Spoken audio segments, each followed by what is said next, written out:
6 December 2025 Babri মসজিদে শিলান্যাস করবো। বাংলায় 37% আছে, যখন এটা কমপ্লিট করব সেদিন 40% পৌঁছাবো এবং করব কোন শক্তি থাকলে আমাকে রুখে নেবে। 6 ডিসেম্বর বিধায়ক হুমায়ুন কবির সাহেব যে বাবরি মসজিদ বেলডাঙ্গায় তৈরি করবেন, সেই সোশ্যাল মিডিয়ায় শোরগোল যে চলছে, সেখানে ভিত্তি স্থাপন করবেন 6 ডিসেম্বর। কেন? আমাদের বাবরি মসজিদ 6 ডিসেম্বর তারা ভেঙেছিল, বাবরি মসজিদকে তারা ধ্বংস করেছিল। সেই দিকে লক্ষ্য করে 6 ডিসেম্বর বাবরি মসজিদ বেলডাঙ্গায় স্থাপন করবে।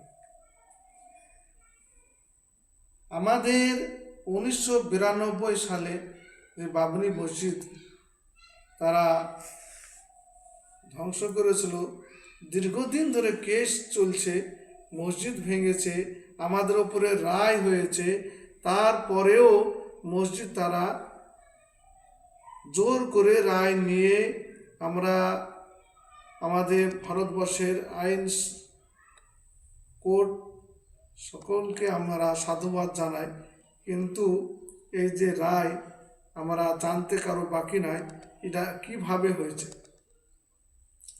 সে মসজিদ নিয়ে রাম মন্দির হয়েছে ঠিকই, আমাদের ভারতবর্ষ নয় সারা বিশ্বের মানুষের অন্তরে বাবরি মসজিদের প্রেম মহব্বত ভালোবাসা কিন্তু আমাদের আছে। বাবরি মসজিদের অন্তরে আছে, ভেঙে গেছে, ভেঙে ফেলেছে, তারা রাম মন্দির করেছে ঠিকই, কিন্তু সকলে জানে, সকলে অবগত যে বাবরি মসজিদ সেখানে কিভাবে হয়েছে ছিল। আজ হুমায়ুন কবির বিধায়ক সাহেব যে বাবরি মসজিদ করার উদ্যোগ নিয়েছেন, আমাদেরকে বুঝতে হবে এতে কি লাভ হবে আমাদের আর কি ক্ষতি হবে, কতটা পরিমাণ লাভ হবে আর কতটা পরিমাণ ক্ষতি হবে। এই দাড়ি পাল্লাতে ওজন করতে হবে আমাদেরকে। আমরা এমন নয় যে কেউ আমাদেরকে বলল কান নিয়ে চলে গেল কাই, তার কায়ের পিছনে দৌড়াবো না। এটা মনে রাখতে হবে যে আমাদের মসজিদ সত্যিকারই একটা গুরুত্বপূর্ণ জিনিস, আল্লাহর ঘর, যেখানে আল্লাহর ইবাদত করা হয়। মসজিদ করলে অনেক নেকি পাওয়া যায়, এটাও মনে রাখতে হবে। আল্লাহ রসুল সাল্লাল্লাহু আলাইহি ওয়াসাল্লাম পবিত্র জবানে বলেছেন, আল ফিতনাতু আশাদ্দু মিনাল কতল। ফিতনা করা, কতল করার চাইতে শক্ত গুনাহ। ফিতনা করা, দাঙ্গা পয়দা করা, হাঙ্গামা, মানুষের সাথে তোড় পয়দা করা, ঝগড়া সৃষ্টি করা, এটা চরমতম অন্যায় বলে আল্লাহ রসুল সাল্লাল্লাহু আলাইহি সাল্লাম বলেছেন। সেহেতু মসজিদ করলে আমাদের নামাজি হবে ঠিকই, মসজিদ করলে নামাজ পড়া হবে, পুরো মসজিদ হবে, এটা ঠিকই, কিন্তু এই মসজিদের নাম করে, এই মসজিদের কারণে কত ক্ষতি হবে এটা আমাদের মাথায় রাখতে হবে। আমরা আজ মুর্শিদাবাদে 80% মুসলমান বা 70% মুসলমান বলে আমরা জোর করে আমরা আমাদের মসজিদ তো করতেই পারি, আমাদের নিজের টাকায়, কারো টাকায় নয়। অনেক সরকারি টাকায় মন্দির করছে, কত কি করছে, সেটা কেউ ওরা বলবেও না, কেউ হাইলাইটও করবে না। আমাদের নিজস্ব ব্যক্তিগত টাকা, কোনো সরকারি ফান্ড থেকে নয়। তারপরেও এই মসজিদ তো প্রায় গ্রামে গ্রামে হচ্ছে, করছি তো, আমরা করছি তো, আমরা নামাজ পড়ি, প্রত্যেকটা গ্রামে পাড়াতে মসজিদ আছে, আলহামদুলিল্লাহ।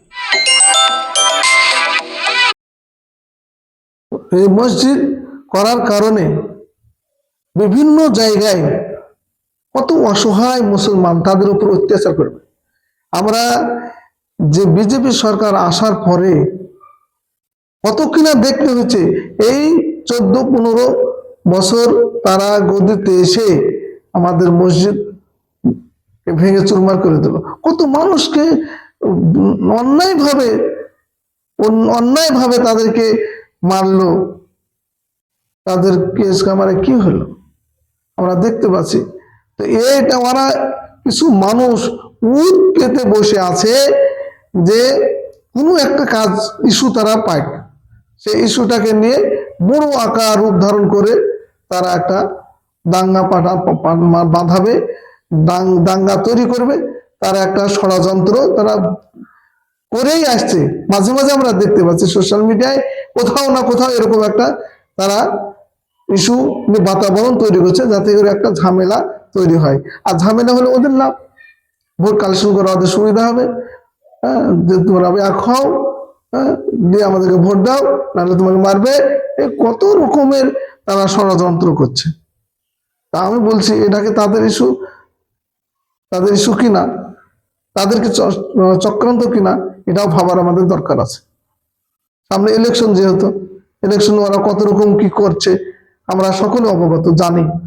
তো এটা নিয়ে আমাদেরকে খুব তাড়াহুড়ো ভাবে সিদ্ধান্ত নিলে হবে না, আমাদের বুঝতে হবে এটা কি হতে পারে। সত্যিকারই সেটা মসজিদ না, এই মসজিদকে কেন্দ্র করে একটা তারা মানে চক্রান্ত কোন রকম কারো দ্বারা করার চেষ্টা করছে। আমি বলবো যদি ভালোই বাসেন মুসলমানদেরকে, আপনার অন্তরে যদি দিনের মহব্বত, আল্লাহ রসুলের মহব্বত, আল্লাহর মহব্বত অন্তরে থাকে, মসজিদ অনেক আছে আলহামদুলিল্লাহ, পাড়ায় পাড়ায় মসজিদ আছে, হোক। আপনি একটা স্কুল করেন। আমাদের শিক্ষার কতটা পার্সেন্ট পিছিয়ে, আমরা যদি একটু ভালো, আল্লাহ রসুল সাল্লাল্লাহু আলাইহি সাল্লাম শিক্ষা সম্পর্কে কত গুরুত্বপূর্ণ, তলাবুল ইলমি আলা ফারিজাতুন কুল্লি মুসলিমিন, প্রত্যেকটা মুসলমান নর নারীর জন্য শিক্ষা অনিবার্য দরকার। শিক্ষার ব্যাপারে একটা স্কুল করেন, মাদ্রাসা করেন, কলেজ তৈরি করেন, একটা ইউনিভার্সিটি করেন, হসপিটাল তৈরি করেন।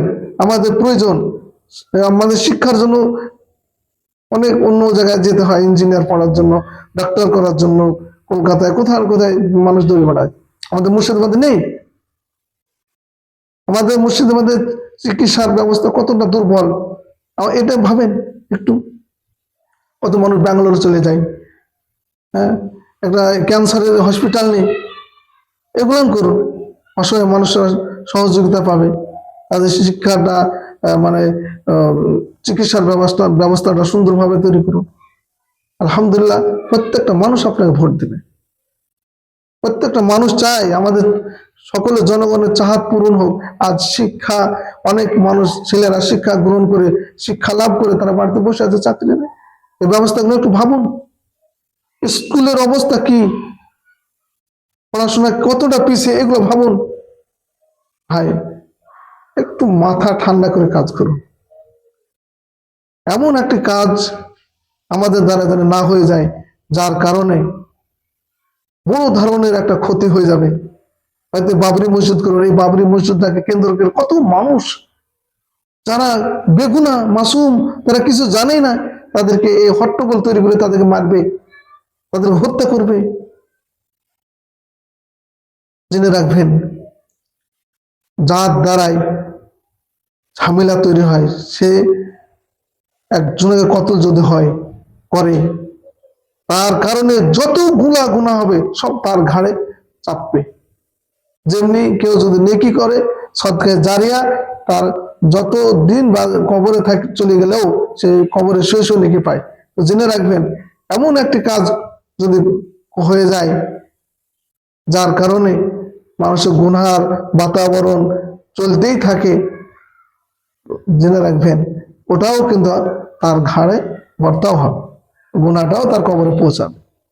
সেহেতু এমন একটা ভালো কাজ করতে যে যেন দেখা যায় একটা বড়, তার চাইতে হাজারো গুনহার কাজ তৈরি না হয়ে যায়, হাজারো ক্ষতি না হয়ে যায়, এটা আমাদেরকে ভাবতে হবে। আমি পরামর্শ দিচ্ছি, এটা আমি বলছি আমার নিজস্ব ব্যক্তিগত মত, যে আমরা মসজিদ করব, ঠিক আছে, মসজিদ করার কারণে যেন ঝামেলা তৈরি না হয়। যে সোশ্যাল মিডিয়ায় যে তোলপাল চড়ছে, কত গালিগুলোজ, কে ও ওকে ও এই তাই, মানে এরা যে বুঝতে কেউ বাকি নেই যে এই কারণে কি তৈরি হচ্ছে, কি করতে চাইছে, এটা সবাই আমরা বুঝতে সবারই সহজ হয়ে যাচ্ছে। মসজিদ হবে, মসজিদের কারণে এই যে আপনার গালাগালি একে ও সে এইগুলা কিন্তু করা উদ্দেশ্য তা সবাই সহজে বুঝতে পারছে। আমরা চাই আমাদের ভারতবর্ষ শান্তিতে থাক, আমাদের ভারতবর্ষ সকলে মিলেমিশে একসঙ্গে বসবাস করি। আমরা সকলে আপন আপন গির্জা, আপন আপন উপাসনালয় স্থান তৈরি করুক, কিন্তু এমন কিছু যেন না হয়ে যায় যার কারণে ঝামেলা সৃষ্টি হবে, দ্বন্দ্ব, মারামারি, হানাহানি হবে, আমাদের ভারতবর্ষ বিশৃঙ্খলা হবে। এটা যেন আমাদের দ্বারা না হয়। এটা আমার বলার উদ্দেশ্য ছিল। আসসালামু আলাইকুম ওয়া রাহমাতুল্লাহি ওয়া বারাকাতুহু।